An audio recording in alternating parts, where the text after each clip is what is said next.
மூக்கடைப்புனால கொரட்டை வருமா? இது நம்ம பல பேர் மனசில் இருக்கக்கூடிய ஒரு காமனான கேள்வி. பல பேர் நினச்சிக்கிறது என்னென்னா, கொரட்டைங்கிறது தொண்டையிலேருந்து தான் வருது.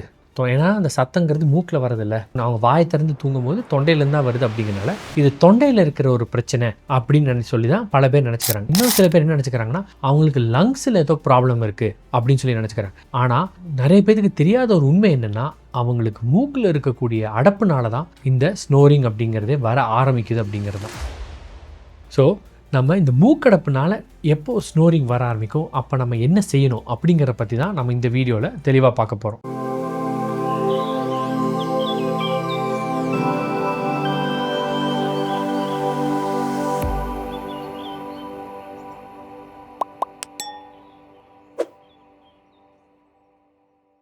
எல்லாரும் சொல்கிற மாதிரி ஸ்னோரிங் அப்படிங்கிறது தொண்டையிலிருந்து வரக்கூடிய சத்தம் தான். அதில் எந்த விதமான டவுட்டும் கிடையாது. பட் ஏன் இந்த சத்தம் தொண்டையிலேருந்து வருது அப்படிங்கிறத நம்ம தெரிஞ்சுக்கணும்.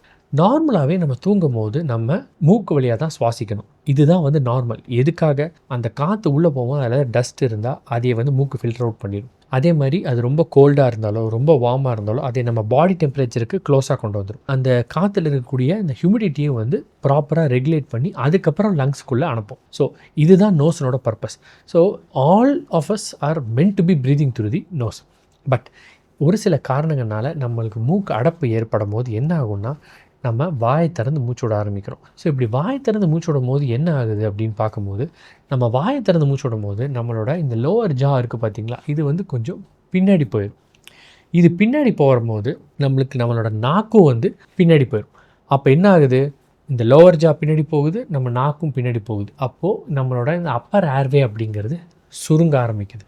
அது சுருங்கும் போது அப்போது நம்மளுக்கு இந்த வாய் வழியாக அந்த காற்று இன்னுமே ஃபோர்ஸ்ஃபுல்லாக உள்ளே போக வேண்டியதாக இருக்குது. அதனால அங்கே ட்ரைனஸ் வருது, கன்ஜஷன் வருது. அங்கே இருக்கிற அந்த நேரோ ஏர்வேயில் போகிறதுனால அந்த டிஷ்யூஸ்லாம் எக்ஸஸாக வைப்ரேட் ஆகி அந்த ஸ்னோரிங் இன்னும் அதிகரிக்குது. ஸோ இப்போ உங்களுக்கு புரிஞ்சிருக்கும், ஸ்னோரிங்கிறது தொண்டையில் வர சத்தமாக இருந்தாலும் அதுக்கான காரணம் மூக்கில் இருக்குது. மூக்கில் இருக்கிற அடப்புனால தான் இதில் வர முடியாமல் போகும். ஸோ இப்போது மூக்கில் இருக்க அடப்புனால தான் இப்போ நம்மளுக்கு இந்த ஸ்னோரிங் வருதுங்கிறத பற்றி நம்ம பார்க்குறோம். அந்த மூக்கில் ஏன் அடப்பு வருது அப்படிங்கிறத பற்றி நம்ம பார்க்கும்போது அதுக்கு ரொம்ப காமனான சில ரீசன்ஸ் நம்ம இதுக்கு முந்தின வீடியோஸ்லேயே பார்த்த மாதிரி எல்லாத்துக்குமே நைட்டு படுக்கும்போது மூக்கு அடப்பு ஏற்படுறதுங்கிறது to a certain extent very much normal, which is physiological. அதனால தான் இப்போ நம்ம எந்த பக்கம் படுக்கிறோமோ, ஃபார் எக்ஸாம்பிள் நீங்கள் ஒரு சைடாக படுக்கிறீங்க அப்படின்னா ரைட் சைடில் படுத்து நீங்கள் ஃபியூ ஹவர்ஸ் தூங்கினதுக்கப்புறம் உங்கள் ரைட் சைடு மூக்கு அடைச்சிக்கும். அப்போது என்ன ஆகும், நீங்களே ஆட்டோமேட்டிக்காக அடுத்த சைடுக்கு போயிடுவீங்க.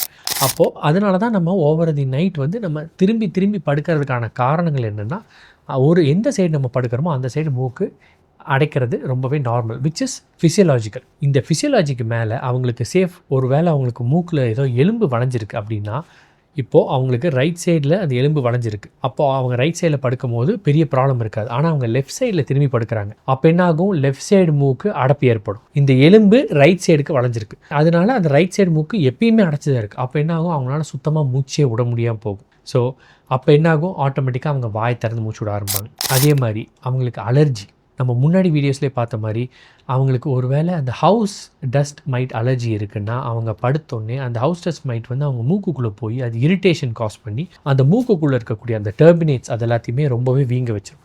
அப்போது அவங்க மூக்கடைப்பு ஏற்படும், அவங்க வாய் திறந்து மூச்சோட ஆரம்பிப்பாங்க. அதனால கொரட்டை வர்றதுக்கு கண்டிப்பாக வாய்ப்புகள் இருக்குது. ஸோ நம்ம இதை அனலைஸ் பண்ணி ட்ரீட் பண்ணால் தான் இந்த ப்ராப்பராக நம்மளால் ஸ்னோரிங்கை க்யூர் பண்ண முடியும். பட் இது எல்லாத்துக்கும் ஒரு கேள்வி வரலாம், மூக்கடைப்புங்கிறது எல்லாத்துக்குமே வரக்கூடிய ஒரு விஷயம் தானே, அப்போ ஆனால் ஏன் அது ஒரு சில பேர்த்துக்கு மட்டும் இந்த ஸ்னோரிங்கு இந்த ஆப்னிக் ஸ்பெல்ஸ் எல்லாம் ரொம்ப ரொம்ப வேர்சன் ஆகிக்கிட்டே போகுது அப்படிங்கிற ஒரு கேள்வி எல்லாத்துக்கும் வர்றது ரொம்ப நேச்சுரல். இதுக்கு என்ன காரணம்னு பார்த்தோன்னா, இட்ஸ் அ வேர்சனிங் செயின் ரியாக்ஷன். நான் ஃபஸ்ட்டே சொன்ன மாதிரி மூக்கு வழியாக மூச்சு விடுறதுங்கிறதா நேச்சுரல். இப்போ நம்மளால் மூக்கு ஏதோ ஒரு காரணத்தினால அது அடைப்பு ஏற்படுது. அந்த காரணத்தை நம்ம ஃபிக்ஸ் பண்ணாமல் விடும் போது என்ன ஆகும்னா, நம்ம வாயை திறந்து மூச்சோட ஆரம்பிக்கிறோம். இந்த வாயை திறந்து மூச்சோட ஆரம்பிக்கும் போது அங்கே இருக்கிற டிஷ்யூஸ் எல்லாம் இன்னும் ரொம்ப வைப்ரேட் ஆகி அது ரொம்ப ஃப்ளாப்பி ஆக ஆரம்பிக்குது. நார்மலாகவே நம்ம தூங்கும் போது நம்மளோட மசில் டோன் அப்படிங்கிறது கொஞ்சம் குறையும். அது கூட சேர்ந்து இந்த மசில்ஸ் எல்லாம் ரொம்ப ஃப்ளாப்பி ஆகிட்டு அது ரொம்ப வைப்ரேட் ஆகும். என்ன ஆகும்னா, அது எல்லாமே ஈஸியாக கொலாப்ஸ் ஆகிடும். ஸோ அது கொலாப்ஸ் ஆகும்போது என்ன ஆகுது, நம்மளுக்கு ஸ்லீப் ஆப்னியா வர ஆரம்பிக்குது.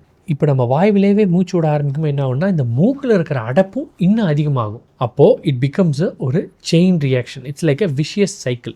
மூக்கடைப்பு வருது, ஸ்னோரிங் வருது.